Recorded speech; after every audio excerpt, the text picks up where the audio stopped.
Good afternoon. The name is Charles Koss, and I have a doctorate in history. I'm a historian. I'm just obsessed with pyramids. I've become obsessed with pyramids in the last year. I've got all these books, half of them on burial mounds and pyramids.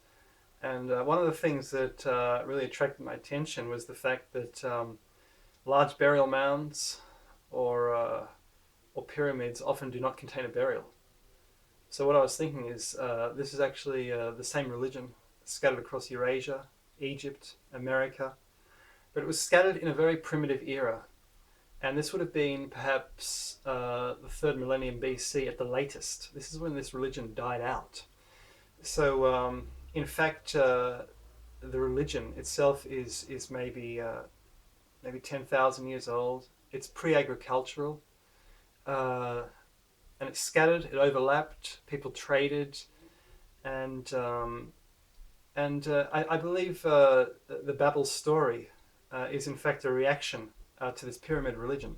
And I think the Babel story, as it exists in the Bible, with the Bible being an approximately 500 BC document, evolved out of an innocent question. And this was a question that a child would have asked or been taught at school. The child would have asked a father, or he would have been an apprentice, he would have asked the master, why is it in every country where we travel, we see a tower to heaven, and yet the people do not worship there? What's going on?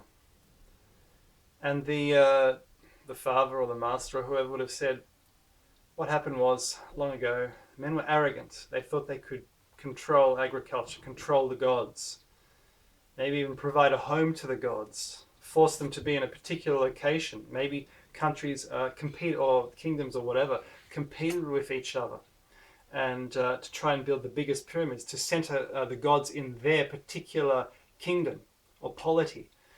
And the father would have said yes, and they were arrogant, and they were scattered. And they had to build these structures or they would be scattered. And that's essentially what the Bible says. Because these are the days of very early agriculture.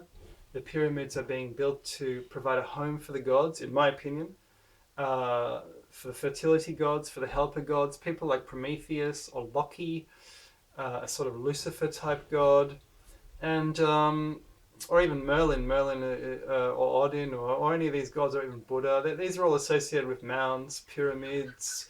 There's also a serpent god, a snake god associated with pyramids in the Americas, another devil-type figure, but a helper, a sort of rebel god, a helper to humanity, who would have taken humanity out of the jungle and given him agriculture.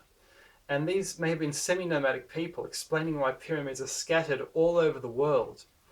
And so the father would have said to the son, listen, these pyramids, they're in every country. We encounter them everywhere because these people were scattered and the religion didn't work, so we don't follow this religion anymore. And in fact, the pyramid religion essentially died out in the second millennium BC. It was dying out, 1,500 years before the Bible in its current form was written. And a lot of the pyramid stories would have been edited out of the Bible, in fact. And this is just one of the ideas I provide in my book, which is called In Search of the Origin of Pyramids and the Lost Gods of Giza. And it's taken me a while to write. I hope you have a look at it. It's essentially two books in one. Half of it is a travel book. The second half is an analysis of Giza based on what I've discovered. And I think it's a very interesting book, and I really hope you look at it. It's on Amazon. And thanks very much for watching.